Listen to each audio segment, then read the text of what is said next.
Welcome to KRR kitchen. இன்றைக்கி நம்ம கிச்சனில் நல்ல ஒரு அருமையான சுவையில் சுரைக்காய் கடையல் எப்படி செய்கிறது தான் பார்க்க போகிறோங்க. இந்த சுரைக்காய் கடையல் பார்த்திங்கன்னா இட்லி, தோசை, சப்பாத்தி, சாதம்னு எல்லாத்துக்கூடையும் வச்சு சாப்பிட்லாம். டேஸ்ட்டு ரொம்ப அருமையாக இருக்கும். 5 நிமிஷத்துலையும் செஞ்சிடலாம். ரொம்ப ஈஸியான ஒரு ரெசிபி, டேஸ்ட்டாகவும் இருக்கும். எப்படி செய்கிறதுன்னு பார்ப்போம் வாங்க. அதுக்கு முன்னாடி நம்ம சேனலில் இன்னும் சப்ஸ்கிரைப் பண்ணலைன்னா சப்ஸ்கிரைப் பண்ணி வச்சுக்கோங்க. கூடவே பெல் சிம்பிள் ப்ரெஸ் பண்ணி ஆளுங்கிற ஆப்ஷனையும் ப்ரெஸ் பண்ணி வச்சுக்கோங்க. இப்போ சுரைக்காய் கடையல் செய்யறதுக்கு பார்த்தீங்கன்னா மீடியம் சைஸில் உள்ள ஒரு சுரைக்காய் எடுத்து நல்லா தோல்லாம் சீவிட்டு இது போல் பெரிய பெரிய பீஸாகவே கட் பண்ணி வச்சுக்கோங்க. நம்ம வேக வச்சுட்டு திரும்ப கடைவோம், அதனால் பெரிய பீஸாக இருந்தால் ஒன்றும் இல்லை. அதே போல் பார்த்தீங்கன்னா பிஞ்சாக இருந்ததுன்னா அந்த நடுவில் உள்ள பகுதியை நீங்கள் எடுக்க வேணாம். முத்தலாக இருந்தால் மட்டும் அதில் உள்ள விதையை எடுத்துகிட்டு கட் பண்ணி எடுத்துக்கோங்க. இப்போ சுரைக்காயை பார்த்தீங்கன்னா குக்கரில் சேர்த்துருக்கேன். இது கூடவே ஒரு 4 பச்சை மிளகாய் சேர்த்துருக்கேன். இந்த பச்சை மிளகாய் பார்த்தீங்கன்னா ரொம்ப சின்னதாக இருக்குது, அதனால் 4 சேர்த்துருக்கேன். நீங்கள் ஒரு 2 பெருசாக இருந்ததுன்னா 2 சேர்த்துக்குங்க. இது கூடவே ஒரு 4 பூண்டு பல், அப்புறம் 10 சின்ன வெங்காயம் கட் பண்ணி வச்சுருக்கேன். மீடியம் சைஸில் உள்ள தக்காளி 1 கட் பண்ணி வச்சுருக்கேன். அதையும் இதில் சேர்த்துக்கிறேன். சேர்த்ததுக்கப்புறம் இது கூட பார்த்திங்கன்னா ஒரு 1/2 டீஸ்பூன் அளவுக்கு மஞ்சள் தூள் சேர்த்துக்கிறேன். அப்புறம் பார்த்திங்கன்னா இன்றைக்கி இந்த கடையலுக்கு நான் சாம்பார் தூள் சேர்த்து செய்ய போகிறேன். சாம்பார் தூள் சேர்த்து செய்யும் போது பார்த்திங்கன்னா கடையலோட டேஸ்ட்டு சூப்பராக இருக்கும்.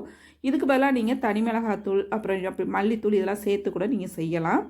இதில் வந்து பார்த்திங்கன்னா 1/2 டீஸ்பூன் அளவுக்கு சாம்பார் தூள் சேர்த்துருக்கேன். இந்த கடையிலுக்கு தேவையான அளவு உப்பும் சேர்த்துருக்கேன்.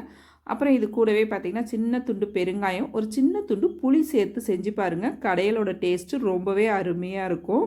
இப்போ எல்லாம் சேர்த்ததுக்கப்புறம் ஒரு 1/2 டம்ளர் அளவுக்கு தண்ணி சேர்த்துக்கிறேன். தண்ணி கம்மியாகவே சேர்த்துக்குங்க, ஏன்னா சுரைக்காயிலேருந்தும் நமக்கு தண்ணி விட்டு வெந்து வரும். நல்லா ஒரு தடவை கலந்து விட்டு மேலாப்பில் இதில் 1 டீஸ்பூன் அளவுக்கு நல்லெண்ணெய் சேர்த்துக்குங்க.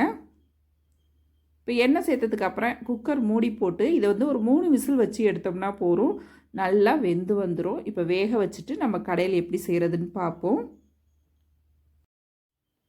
சுரைக்காய் சாப்பிடாத குழந்தைங்களுக்கெல்லாம் நம்ம இதுமாரி செஞ்சு கொடுத்தோம் அப்படின்னாக்கா ரொம்ப அருமையாக விரும்பி சாப்பிடுவாங்க. இப்போ இது நல்லா வேகட்டும்.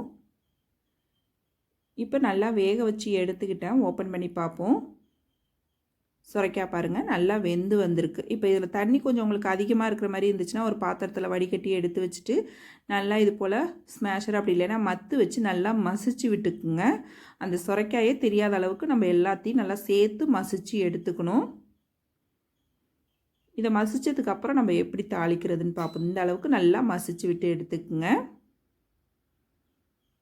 ரொம்ப அருமையாக இருக்குங்க. இட்லி, தோசை, சப்பாத்தி கூட எல்லாம் வச்சு சாப்பிட ரொம்ப சூப்பராக இருக்கும் இதோட டேஸ்ட்டு.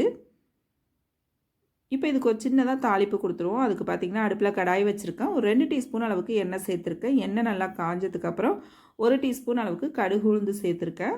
அது கூடவே ஒரு 1/2 டீஸ்பூன் அளவுக்கு ஜீரகம் சேர்த்து நல்லா பொரிய விட்டுக்குங்க.